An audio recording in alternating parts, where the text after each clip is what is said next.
አሜሪካና እስራኤል በጥምር በኢራን ላይ የከፈቱት ጦርነት መዘዝ በመካከለኛው ምስራቅ ላይ ብቻ ተገድቦ አልቀረም። በሺዎች ኪሎ ሜትር ርቀት ላይ በምትገኘው ኢትዮጵያንም ሰቅዞ ይዟታል። በቀጥታ የጦርነት ተሳታፊ ሆና የአሜሪካና እስራኤልም ሆነ የኢራን ድሮንና ሚሳኤል በግዛቷ ባይታይም ወላፈኑ ግን ዜጎቿን በብርቱ እየገረፋቸው ነው። ኢትዮጵያ አሽከርካሪዎቿ ለቀናት የዕለት ጉርሳቸውን ለሚሰጧቸው ተሽከርካሪዎች ምግብ ፍለጋ ተሰልፈዋል። የከተማዋ ሕዝብ ደግሞ ከቤት ወደ ስራ፣ ከስራ ወደ ቤት ለመንቀሳቀስ በጠዋትና ማታ ረዣዥም የትራንስፖርት ሰልፎችን ለሰዓታት መጠበቅ ግዴታው እንዲሆን አድርገዋል። ሁለቱም ሰልፈኞች የሚጠቀሙት ዋጋው የተወደደ ቢሆንም በተወደደ ዋጋ እንኳ ለማግኘት አዳጋች ሆኗል። የጦርነቱ ገፈት ሰተት ብሎ ገብቶ ኑሮን ለማሸነፍ ለሚተጉ ኢትዮጵያውያን ቁም ስቅል እያሳያቸው ነው። ዓለም በ21ኛው ክፍለ ዘመን ካስተዋለቻቸው አስቸጋሪ ጊዜያት ይህ የከፋው መሆኑን የግራም ሆነ የቀኝ ርዕዮት አቀንቃኞች አሊያም የንጉሳዊ አገዛዝ ተሟጋቾች ብቻ በየትኛውም አጽናፍ ያሉት ሁሉ ተስማምተውበታል። ለወትሮ በተሳፋሪዎች ረዣዥም ሰልፎች የምትታወቀው አዲስ አበባ ያለፉትን ሳምንታት ደግሞ ረዣዥም የሚለው ቃል የማይገልጣቸው እንደ አባይ ወንዝ ጥምዝምዝ ሰርተው የሚፈሱና ወረፋ የሚጠብቁ ተሽከርካሪዎችም ሌላ የከተማይቱ ምልክት ሆኗል። አንዳንድ ቦታዎች ላይ ደግሞ ለነዳጅ በተሰለፉ ተሽከርካሪዎች መንገድ በመዘጋቱ ምክንያት የትራፊክ አደጋም እየተከሰተ ነው። መንግስት በበኩሉ ትራንስፖርት መጠቀም የግድ አይደለም፣ አጫጭር መንገዶችን በእግራችሁ ተጓዙ የሚለውን ምክር ገፍቶበታል። በቅርቡ የአዲስ አበባ ትራንስፖርት ቢሮ በእግር መጓዝ ለጤና ትልቅ ጠቀሜታ አለው የሚል ጽሑፍ ማጋራቱ የትራንስፖርት ሁኔታ ምን ያህል አሳሳቢ እየሆነ እንደመጣ አንዱ ማሳያም ሊሆን ይችላል። የአገሪቱ የጀርባ አጥንት የሆነው የግብርና ዘርፍም ፈተና እንደተጋረጠ በት ደግሞ እየተናገረ ያለው የግብርና ሚኒስቴር ነው። የማዳበሪያ ዋጋ አሁን ላይ ከመጨመሩ በላይ ማግኘትም በራሱ አዳጋች ሆኗል። ከሽንኩርት እስከ ዘይት፣ ከጥሬ እህል እስከ ማስፈጫው ድረስ ዋጋ ጨምሯል ብቻ ሳይሆን በአዲስ አበባ አምባሳደር አካባቢ እንደሚገኘው የኢትዮጵያ ንግድ ባንክ ህንፃ ሰማይ ጠቀስ ሆኗል። በገጠሩ የአገሪቱ ክፍሎች ደግሞ ወደ ድንጋይ ወፍጮ እየተመለሱ ስለመሆኑ ዓለም አቀፍ መገናኛ ብዙሃን ዘግበዋል። ይህ ሁሉ በዚህ የሚቀጥል ከሆነና በሌላ በኩል ደግሞ በአገሪቱ የተለያዩ አካባቢዎች ያሉት ግጭቶችና የሚካሄዱ ጦርነቶች ያለውን የሰላም ሁኔታ ጋር ተዳምረው ነገሮችን ይበልጡ ስብስብ ሊያደርገው የሚችልበት አጋጣሚም ይገመታል። ዛሬ የመካከለኛው ምስራቅ ጦርነት ያባባሰው የኢትዮጵያ ነዳጅ እጥረት ወደፊት ሊከሰቱ ስለሚችሉ የቢሆናል ሐሳቦች ማንሳት የዝግጅታችን አስኳል ነው።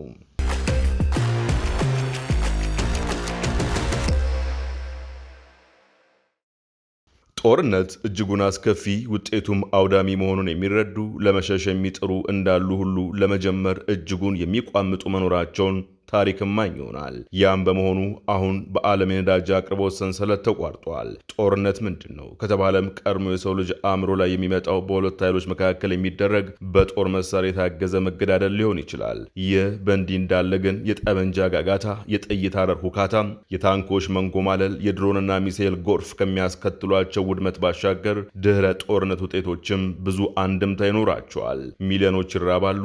ብዙ መንግስታት ስልጣናቸውን ያጣሉ። ይህንንም ታሪክ ደጋግሞ አሳይቷል። አንዳንድ የዓለም መንግስታት በምርጫ ወቅት ዜጎቻቸውን የተሻለ አገልግሎት ለመስጠት ሲረባረቡ ይታያል። በተያያዘው ዓመት ግንቦት ወር ላይ 7ኛውን ጠቅላላ ምርጫ ለማካሄድ ያቀደች ኢትዮጵያ የእጩዎች ምዝገባን አጠናቃ የመራጮች ምዝገባ ደግሞ በሚፈለገው መልኩ አልሄደም ተብሎ ተራዝሞ መራጮች እየተመዘገቡ እንደሆነ ተነግሯል። ይህንን ምርጫ በበላይነት የሚመራው ምርጫ ቦርድ ደግሞ የምርጫ ክርክራቸውን እንዲያካሄዱ ባዘጋጀው መድረክ ምረጡኝ የሚሉ ፓርቲዎች ያላቸውን አቋም በማስተዋወቅ ላይ ናቸው።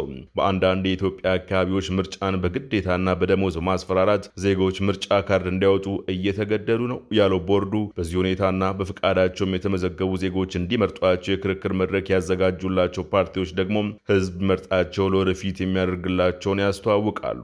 ህዝቡ አሁን ካለበት ችግር አሁኑኑ እንዴት መውጣት ይችላል የሚል ሀሳብ የሚያስፈልግ ቢሆንም በብዛት ነዳጅ ቆጥቡ የሚለው አጀንዳ ላይ ትኩረት ተደርጓል የሚል ትችትም ሲቀርብ ይደመጣል። በመሆኑም አሁን ላይ ምንም እንኳን የኢትዮጵያ ህዝብ ብቻ ባይሆንም በነዳጅ ጉዳይ ጉዳት እየደረሰበት ያለው ይህንን ለመቀልበስ ግን እንደ አውስትራሊያ የግል መኪናን በማገድ ነፃ የህዝብ ትራንስፖርት፣ እንደ ህንድ የቤት ውስጥ ስራ፣ እንደ ግብፅና ሌሎች ሀገራት ደግሞ የረፍት ቀናትን መጨመር ብሎም ነዳጅን በሬሽን ጭምር ማደልን የመሰለ እርምጃ የሚወስዱት ተበራክተዋል። በእርግጥ የንግድና ቀጠና ቀጠናዊ ትስስር ሚኒስትሩ ካሳሁን ጎፌ የኢትዮጵያ ሕዝብም አንዱ የዓለም አካል በመሆኑ ከጉዳቱ እንደማያመልጥ ተናግረዋል። ይህ እንዳይባባስ ደግሞ ከማደያ ባለቤቶች ጋር ጉረሮ ለጉሮሮ እየተናነቁ እንደሆነ ገልጸዋል። በፓርላማ ይህ በአውሮፓውያን አቆጣጠር የካቲት 28 2026 ለዓለም ዜጎች ጆሮን ጭው የሚያደርግ ነገር የተሰማው ውሳኔ ተሳታፊ ያልሆኑ ሀገራትን እንዴት እየጎዳው እንደሆነ ለማየት ብዙም ርቀት መሄድ ሳያስፈልግ በየአንዳንዱ ማህበረሰብ ዕለታዊ እንቅስቃሴ ውስጥ መስተዋል ጀምረዋል። በእርግጥ ይህ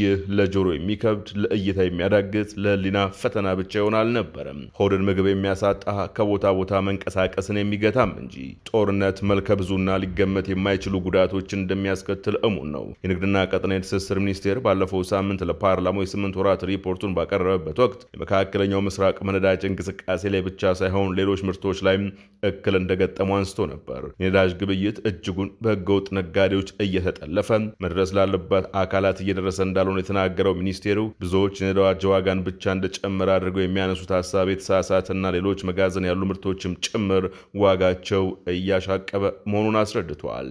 በሚኒስቴሩ ሪፖርት ላይ በህገወጥ ነዳጅ ላይ ከተሰማሩና በቁጥጥር ስር ከዋሉ 658 ግለሰቦች መካከል በከፍተኛ ሁኔታ ደግሞ የመንግስት ባለስልጣናትና ህጋዊ አሰራርን ተገን በማድረግ እዚህ ስራ ላይ የተሳተፉ መሆናቸው ግርምትን ያጫረ ነበር። በዚህ አይነት ሁኔታ ውስጥ ያለው የግብይት ሁኔታ ጦርነት ተጨምሮበት ማህበረሰቡ እንዲጋፈጠው የተተወም ተመስሏል የሚል አደባባይ የተሰጣ ነቀፌታም አለ። ጦርነት በሰው ልጅ ታሪክ ውስጥ የተለያዩ መልክና ባህሪያት ያሉት ውስብስብ ክስተት ነው። ይህ ግጭት በግለሰብ ደረጃ ካለ የኑሮ ትግልና ራስን የማሸነፍ መንፈሳዊም ሆነ ዓለማዊ ዘመቻ ጀምሮ በሀገራት መካከል እስከሚደረግ መጠነ ሰፊ የኒውክሌር እልቂት እንደ ሂሮሺማና ነጋሳኪ ያሉ ጉዳቶችን እንደሚያደርስ ያለ ነው። አንዳንዶቹ ጦርነቶች በግልጽ ሳይሆን ለዘብ ባለ መልኩ በኢኮኖሚ በቴክኖሎጂና በሀሳብ የበላይነትን ለመቀዳጀት የሚደረጉ ሲሆን፣ ሌሎቹ ደግሞ እጅግ ዘመናዊና አውዳሚ የጦር መሳሪያዎችን በመጠቀም በሰው ሕይወትና በስልጣኔ ላይ የማይጠገን ጠባሳ ጥለው የሚያልፉ ናቸው። በዓለም ላይም ይህንንም አድርገው አልፈዋል። ጠቅላላ አድርገው ለሚያዩ ደግሞ ጦርነት ከውስጣዊ ማንነት ጋር ከሚደረግ ትግል አንስቶ ዓለምን እስከሚያጠፋ የኃይል ፍልሚያ ድረስ ያለውን ሰፊ የሰው ልጅ የውጥረት ጉዞ የሚያመላክትም ነው። በታሪክ ውስጥ በርካታ መሪዎች ከጦርነት ይልቅ በኑሮ ውድነት፣ በምግብ እጥረትና በመሰረታዊ አገልግሎቶች መጓደል ምክንያት ከስልጣናቸው ተወግደዋል። እንደ ማሳያ ይነሳ ከተባለም ደግሞ እንደ አውሮፓውያን አቆጣጠር በ2022 በስሪላንካ የታየው ህዝባዊ ቁጣ አንዱ ነው። በወቅቱ ስሪላንካ በገጠማት ከፍተኛ የውጭ ምንዛሬ እጥረት ምክንያት ነዳጅ፣ ምግብና መድኃኒት ማቅረብ ባለመቻሏ የትራንስፖርት ዘርፉ ሙሉ በሙሉ በመገታቱ የተነሳው ተቃውሞ ፕሬዝዳንት ጎታባያ ራጃፓክሳን ከቤተ መንግስት አስወግዶ ለስደት ዳርጓቸዋል። ከጥቂት ዓመታት በፊትም በሱዳንና በተለያዩ የላቲን አሜሪካ ሀገራት የነዳጅ ዋጋ ጭማሪን ተከትሎ የሚነሱም የትራንስፖርት አድማዎችና ህዝባዊ እምቢተኝነቶች ወደ መንግስት ለውጥና ስዒረ መንግስት ሲያመሩ ታይተዋል። ይህም የሚያመላክተው የአንድ መንግስት መረጋጋት ከጦር መሳሪያ ኃይል ይልቅ ከህዝቡ የዕለት ተዕለት የኑሮ ጥራት ጋር በቀጥታ የተቆራኘ መሆኑን ነው። በታሪክ ሂደት ውስጥ የጦርነት አይነቶችና መንስኤዎቻቸው መልካቸው ተመሳሳይ ናቸው ማለትም ባይቻል ሁሉም ከሰው ልጅ ህልውናና ህልም ጋር ግንኙነት እንዳላቸው ግን ለመረዳት ይቻላል። በአንድ ወቅት አፍሪካዊ መሪ ጦርነትን በተመለከተ ያደረጉትን ንግግር ማስታወስ እዚህ ጋር አስፈላጊ ነው። ስለ ጦርነት አስከፊነትና በጦርነት በማይሳተፉ ሀገራት ላይ የሚኖረውን ተጽዕኖ በተመለከተ ንግግር ካደረጉ ሰዎች መካከል የቀድሞ የጋና ፕሬዝዳንትና የተባበሩት መንግስታት ድርጅት ዋና ጸሐፊ የነበሩት ኮፊ አናን ተጠቃሽ ናቸው። ኮፊ አናን በተገኙበትና በተለያዩ መድረኮች ላይ ጦርነት በድንበር እንደማይወሰንና የሌላው ጦርነት የሁላችንም ስጋት ነው የሚል ጠንካራ አቋም ነበራቸው። ኮፊ አናን እንደ አውሮፓውያን አቆጣጠር በ2001 የኖቤል የሰላም ሽልማት ሲቀበሉ ያደረጉት ንግግር ጦርነትን የሚገልጸው ነው። በዛሬው ዓለም ማንም ሰው ደሴት አይደለም። በየትኛውም ቦታ የሚደረግ ግጭት በሁሉም ቦታ ያለውን ሰላም ያናጋል። ጦርነት ቀጥተኛ ተሳታፊ ባልሆኑ ሀገራት ላይ እንኳን ሳይቀር የኢኮኖሚ ቀውስን፣ የሚሊዮኖች መፈናቀልንና የደህንነት ስጋትን በማምጣት የሰው ልጅን የጋራ እድገት ይገታል። ስለዚህ ሰላም የአንድ ወገን ስጦታ ሳይሆን የሁላችንም የጋራ ግዴታ ነው ነበር ያሉት ኮፊ አናን። አሁን ላይ የእውነታ ቁልጭ ብሎ ታይቷል። የኑሮ መማረርና የትራንስፖርት መተጓጎል ጋር ተዳምሮ በዓለም አቀፍ ደረጃ የሚከሰቱ ግጭቶች እንዴት ጦርነት ውስጥ የሌሉ ሀገራት መንግስታትን ጭምር ለከፍተኛ የፖለቲካና የኢኮኖሚ ቀውስ ሊዳርጉ እንደሚችሉ በግልጽ የሚያሳይም ሆኗል። አሁን ላይ በኢትዮጵያ መካከለኛው ምስራቅ ጦርነት አለ ሲባል ምን ማለት ነው የተባለ እንደሆነ የጦርነቱ ውዝግብ ይዞት የመጣው ክስተት የሀገሪቱን ህዝብ እጅጉን እየፈተነው ነው። የነዳጅ መወደድን ምክንያት ማድረግ ሁሉም ነገሮች ይጨምራሉ፣ በመጨመርም ላይ ናቸው። ይህንን ለማየት ደግሞ የትራንስፖርት እንቅስቃሴን ማየት አብነት ይሆናል። በሀገሪቱ ዋና ከተማ አዲስ አበባ ያለው አሁናዊ ትራንስፖርት ዋጋ ቀን በቀን እየጨመረ ነው። በተለያዩ አካባቢዎች ያሉ የታክሲ አገልግሎትም ቀንሷል። በብዛት አገልግሎት እየሰጡ የሚገኙት ደግሞ የብዙሃን ትራንስፖርት አገልግሎቶች ናቸው። የአዲስ አበባ ትራንስፖርት ቢሮ ትራንስፖርት ዋጋ ጭማሪን ክለሳ ሲያደርግ የነዳጅ ዋጋ ጭማሪን አስመልክቶ እንደነበር ገልጿል። እዚህ ላይ ግን የዋጋ ጭማሪ የተደረገባቸው በነዳጅ የሚሰሩ መኪኖች ብቻ አልነበሩም። ሀገሪቱ በከፍተኛ ሁኔታ ሪፎርም እያደረኩበት ነው ያለችውና አሁን ላይ እንደ አማራጭ እየተወሰደ ባለው የኤሌክትሪክ መኪና ላይ ጭምርም እንጂ። ከተማዋ በበላይነህ ክንድ የተገጣጠሙ ሚኒባሶች የሚንቀሳቀሱባት በ100 ሚሊዮን ብሮች ወጥቶባቸው የተገዙት አውቶቡሶችም ልክ እንደ ነዳጁ ዋጋቸውን ጨምረው አገልግሎት መስጠታቸው ብዙሃኑን ያስገረመም ነበር። ምክንያት ከተባለም የጨመረው ነዳጅ እንጂ የታላቁ ህዳሴ ግድብን አስመርቃ ተጨማሪ የኤሌክትሪክ ኃይል ላገኘችው ኢትዮጵያ ነገሩ ከማስገረም የሚበላ ይሆናልና። በእርግጥ ከዓለም አቀፉ የገንዘብ ድርጅት ጋር በሐምሌ 2016 ውል ያሰረው መንግስት የኤሌክትሪክ ተሽከርካሪዎች ላይ ብቻ ሳይሆን በቅናሽ ይገኙ የነበሩ እንደ ውሃ፣ ቴሌኮሙኒኬሽን፣ ኤሌክትሪክ አገልግሎቶች ላይ ዋጋውን በአናቱ ሲጨምር ለከረመ መንግስት ይህ ምኑ ያስገርማል የሚሉ ታዛቢዎችም አሉ። የሆነው ሆኖ ብዙውን ጊዜ ነዳጅ መጨመር ሲመጣ ሸቀጦች ዋጋ አብሮ መናር የዘወትር ትዕይንት ነው። የትራንስፖርት ጭማሪ ከተማ ውስጥ የዕለት ከዕለት ኑሯቸውን ለማሸነፍ የሚተጉ ማህበረሰብ ክፍሎች ብቻ ሳይሆን አቋራጭ በሚባሉት መስመሮች ላይ ጭምር እንደሆነ አዲስ ማለዳ ከዚህ ቀደም ላምበረት የሚገኘው መናኸሪያ ላይ የነበረውን ሁኔታ ጠቅሳ መዘገቡ አይዘነጋም። ይህንን በተመለከተም የተለያዩ ምሁራን አስተያየታቸውን ሲያስቀምጡም ኢትዮጵያ ውስጥ ምክንያት እንጂ ምክንያታዊነት ላይ የተመሰረተ አይደለም በማለት የዋጋ ጭማሪዎችን እንዲሁም ውሳኔዎች ላይ ሀሳባቸውን ሲያጋሩ ይስተዋላል። ለአብነት ያህል ከመገናኛ ወደ ኃይሌ ጋርመንት ከጦርነት ወለድ ቀውሱ በፊት 40 ብር የነበረ የታክሲ ዋጋ አሁን ላይ 70 ብር ደርሷል። ይህንንም ለማግኘት ለሰዓታት መሰለፍ ግዴታ ነው። ትራንስፖርትን በተመለከተ በቅርቡ የተለያዩ እርምጃዎች እየተወሰዱ ናቸው። የመንግስት መስሪያ ቤቶች ያሏቸውን መኪኖች የእንቅስቃሴ ገደብን ጨምሮ ሰራተኞች እረፍት እንዲወጡ እስከ ማድረግ የተለጠጠ እርምጃ ወስደዋል። በግሉ ዘርፍ ደግሞ ትልቁና የአገሪቱ የጀርባ አጥንት ተብሎ የሚወሰደው ሜድሮክ ኢንቨስትመንት በስሩ ከሚያስተዳድራቸው ድርጅቶች አንዱ የሆነው በከተማ የሚገኘው የፔፕሲ ፋብሪካ በቀን በ3 ፈረቃ ያሰራ የነበረ ቢሆንም ነዳጅ ለመቆጠብ በሚል በ2 ፈረቃ ማሰራት ጀምረዋል።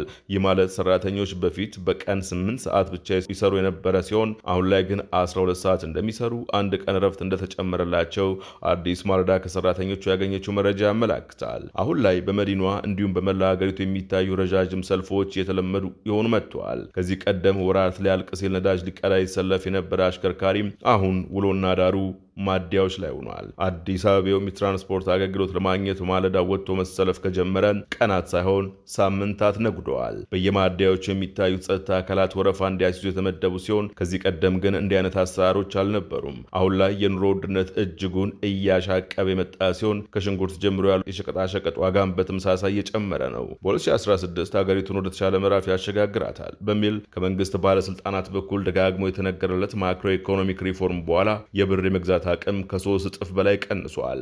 በወቅቱ አንድ የአሜሪካ ዶላር በ50 ብር ይመነዘር የነበረ ሲሆን አሁን ላይ ይህንኑ በሚቆጣጠረው ብሔራዊ ባንክ በኩል የወጣው መረጃ እንደሚያመላክተው ከ155 ብር በላይ ምንዛሬ እየተካሄደበት ነው። የነገሮች መወደድ እየጨመረ ቢመጣም አብዛኛው ማህበረሰብ በቅጥር የሚተዳደር እንደመሆኑ የመቋቋም ችሎታው በተቃራኒው አነስተኛ ነው። በመንግስት በኩል በተለያየ ሰዓት የሚያወጣቸው መረጃዎች እንደሚያሳዩት ደግሞ በተቃራኒው የዋጋ ግሽበቱ ወደ ነጠላ አሃዝ ወርዷል። በአሁኑ ወቅት በኢትዮጵያ ተግባራዊ የተደረገ ያለውን የነዳጅ ቁጠባ የፍጆታ ቁጥጥር ስርዓት በተመለከተ የመንግስት ከፍተኛ አመራሮች የችግሩን ምንጭና የመፍትሄ አቅጣጫዎች ናቸው ያሏቸውን ሲያስቀምጡ ታይተዋል። ኢትዮጵያ በተለያዩ ክፍሎች ነዳጅ አላት የተባለ ቢሆንም እስካሁን ጥቅም ላይ የዋለ ቅንጣት ዘለላ ነዳጅ ስለመኖሩ እየተረጋገጠ መረጃ የለም። በቅርቡ በደቡብ ወሎ ዞን መሬት ላይ ወጥቶ እየፈሰሰ ነው የተባለውም ሆነ የዛሬ 8 ዓመት ገደማ ጠቅላይ ሚኒስትር አብይ አህመድ በነገው ዕለት ማውጣት ይጀምራል ተብሎለት የነበረው ነዳጅ እንዲሁም ሌሎች እስካሁን አለ ከማለት ውጪ ለህዝቡ የሰጠው ፋይዳ የለም። ከ8 ዓመት በፊት ነዳጅ ተገኝቷል ያሉት ጠቅላይ ሚኒስትሩ ከዛ ወዲህ ያ ነዳጅ ስለደረሰበት ሁኔታ ምንም ሲናገሩ ባይደመጡም የመካከለኛው ምስራቅ ቀውስን ተከትሎ ግን ነዳጅ ቆጥቡ የሚል ምክረ ሀሳባቸውን አሰምተዋል ደጋግመው። በተመሳሳይ የገንዘብ ሚኒስትሩ አህመድ ሽዴ ሀገሪቱ ነዳጅ ግዢ የምታወጣው የውጭ ምንዛሬ እጅግ ከፍተኛ መሆኑን በመግለጽ ነዳጅን በቁጠባ መጠቀምና በኤሌክትሪክ የሚሰሩ ተሽከርካሪዎችን ማስፋፋት ወሳኙ መፍትሄ እንደነበር የዛሬ ወር ገደማ የነዳጅ ዋጋ መጨመርን በተመለከተ ጋዜጣዊ መግለጫ ሲሰጡም አጽንኦት ሰጥተው ነበር። የትራንስፖርትና ሎጂስቲክስ ሚኒስቴር በበኩሉ መኪኖችን ኤሌክትሪክ ቀይሩ፣ አጫጭር መንገዶችን በእግር ጉዞ አድርጉ ሲልም መክሮ ነበር። ይሁንና ይህ የነዳጅ ቆጥቡ ጥሪ እንዳለ ሆኖ ቅድሚያውኑ ግን ይህ ነዳጅ ከየት ተገኝቶ ይቆጠባል የሚል ጥያቄ ያጫሩም ግን አልጠፉም። የንግድና ቀጠና የትስስር ሚኒስትሩ ካሳሁን ጎፌ ለፓርላማው ሲያስረዱን ኢትዮጵያን ከሚያመርቱት ሀገራት በላይ ነዳጅ አባካኝና ተጠቃሚ እንደሆኑ አስረድተዋል። በኢትዮጵያ ኢኮኖሚክስ ማህበር ውስጥ የኢኮኖሚ ባለሙያው ዳዊት ተሻለ ነዳጅ ለማንኛውም ማህበረሰብ የምርት ግብዓት ነው በማለት ትንተናቸውን ለአዲስ ማለዳ ማብራራታቸውን ይጀምራሉ። ነዳጅ የዋጋ ንረትና የውጭ ምንዛሬ እጥረት እንደሚያስከትል ጭምርም ያነሳሉ። ምርትን ለማጓጓዝም ሆነ ገበያ ለማውጣት እንዲሁም ለፋብሪካዎችም በግብዓትነት የሚያገለግል በመሆኑ ቀላል አይደለም ይላሉ። በሁለቱ በኩል የኢትዮጵያ ኢኮኖሚ የውስጥ እንቅስቃሴው በከፍተኛ ሁኔታ በኃይል ኢነርጂ ላይ የተመሰረተ ነው። ለዚህም አብነት ሲጠቅሱ ምርት ላይ የማምረቻ ዋጋን በማስወደድ የኑሮ ሁኔታው ከፍ እንዲል ያደርገዋል። ዳዊት ከዚህ በተጨማሪም እንደ ማዳበሪያ ባሉት ላይ የግብዓት ማጓጓዣ ጫናው ከፍተኛ እንደሚሆን ጠቅሰዋል። ሌሎች የምርት ግብዓቶችን በተመሳሳይ የሚጓጓዙት በትራንስፖርት ስለሆነ በዛ ላይ ደግሞ እንደተጠበቀው ከጊዜ ወደ ጊዜ እየጨመረ ስለሚሄድ ሌላ ወጪ በመሆኑ የምርት እጥረት እንዲከሰት ከማድረጉም በላይ በአምራችና በሸማች መካከል ክፍተት እንዲፈጠር ያደርጋል ሲሉ ሀሳባቸውን አጋርተዋል። ባለሙያው ከሀገር ውስጥ ግብይት በተጨማሪ ኤክስፖርት ላይ ጫና ያሳድራል ያሉ ሲሆን ለዚህ ምክንያታቸውን ሲያስቀምጡ ምርቶች ቢኖሩም ለማጓጓዝ የሚጠቀሙት የትራንስፖርት አቅርቦት ሰንሰለቱ ላይ በሚኖረው ጫና በውጭ ገበያ ላይ ተወዳዳሪ የመሆን አቅምን ይጎዳል ይላሉ። በወጪዎች መብዛት ምክንያት ምርትን ወደ ውጭ ገበያ በሚላክበት ወቅት ዋጋው ውድ የሚሆን ከሆነ ሌላው የተሻለ ዋጋ ሊያቀርብ ስለሚችል የገበያ መጥፋት ሊከሰት ይችላል ያሉ ሲሆን ይህ የሚሆን ከሆነ ደግሞ የውጭ ምንዛሬ ማግኘትም ከባድ ያደርገዋል ሲሉ የተደገነውን ስጋት አስገንዝበዋል። ነዳጅ ያለውን ተጽዕኖ ሲያነሱም በሁለት መንገድ ይጎዳል ያሉ ሲሆን አንዱ የውጭ ምንዛሬ ማጣት፣ ሁለተኛው ደግሞ የዋጋ ንረትን እንደሚያቀጣጥል ነው። አንድን ችግር ለመፍታት ሰፊ አማራጮች ሊኖሩ ያስፈልጋል ያሉት ባለሙያው ይህ ግን በሰፊው አማራጭ ያለው ነገር አይደለም ይላሉ። ትራንስፖርትም በምንም በሌላ ነገር የሚተካ አጭር ጊዜ ውስጥ ይህ ነው ተብሎ የሚመጣ መፍትሄ ስለሌለ ዋናው መላ ሰላም መሆኑን ይናገራሉ። ባለሙያው እንደሚሉት አሁን ላይ የኤሌክትሪክ ተሽከርካሪዎች እየገቡ ያሉት በተወሰነ መልኩ በአዲስ አበባ አካባቢ ነው። እነኚህ መኪኖችም ትራንስፖርት አገልግሎት መስጠት የጀመሩ ቢሆንም ሌላው የሀገሪቱ ክፍልስ ምን ይሆናል የሚለውም ሌላ ጥያቄ ነው። እንደ አገር ሸቀጦችን ለማጓጓዝ በአጭር ጊዜ ውስጥ ሌላ አማራጭ መቀየር የሚቻል አይመስለኝም የሚሉት ባለሙያው ዋናው የዓለም ሰላም እንዲመለስ ወደ ፈጣሪ ከመጮህ ውጪ ሌላ አማራጭ ብዙም አይታይም ብለዋል። ለረጅም ጊዜ ግን እንደ ኤሌክትሪክ መኪኖች ያሉ አማራጮችን ትላልቅ መኪኖችን ጭምር በስፋት ማስገባት ጫናውን መቀነስ ይቻላል ይላሉ። በሰፊው አማራጭ ያለው እንትን አይደለም። በትራንስፖርቱም በምንም በነዳጅ ላይ ተመሰረተ ስለሆነ በአጭር ጊዜ ነው ብለህ የምታመጣው መፍትሄ ስለሌለ ፈጣሪ ምናምን ብለህ ዓለም ላይ ሰላም እንዲመጣ ብቻ ነው ያለው አማራጭ። ሌላ ብለህ የሙሉ ግብዓት የሙሉ ትራንስፖርት መስጠት የምትችልበት ጊዜ ወደ ኤሌክትሪክ ማዞር አትችልም። ኢትዮጵያ ውስጥ ኤሌክትሪክ መኪኖች እየገቡ ነው። የኤሌክትሪክ መኪኖች ሊገቡ የተወሰነ አዲስ አበባ አካባቢ ነው የግል ትራንስፖርት የሚሰጡ ባሶች አሉ አዲስ አበባ ውስጥ። ያ ማለት ሌላው ክፍለ ሀገር ሌላው ክልል ምን ይጠዋል? አሁን ላይ በዓለም አቀፍ ደረጃ ያለው የነዳጅ ግብይት እጅጉን የተስተጓጎለ ሲሆን ከሆርሙዝ ሰርጥ መዘጋት በተጨማሪ የባቤል መንደብም አደጋ ላይ እንደወደቀ እየተዘገበ ነው። ኢትዮጵያ 180 ሺህ ቶን ነዳጅ የጫኑ 3 መርከቦች የተስተጓጎሉባት ሲሆን አሁን ላይ ሌሎች አማራጮችን ለመጠቀም እየሞከረች እንደሆነ ባለፈው ሳምንት ሚኒስትሩ ፓርላማ በቀረቡበት ወቅት አንስተው ነበር። ጦርነት ወለድ የሆነው የነዳጅ ቀውስ የኢኮኖሚ ባለሙያው እንዳሉት በጸሎት ብቻ መፍትሄ የሚገኝለት ወይስ አንዳች መላ የሚሰማበት የሚለውን መጪዎቹ ጊዜያት ምላሽ ሰጡበታል። የዛሬው ጥንቅር በዚሁ ተጠናቀቀ። ጤና ይስጥልን።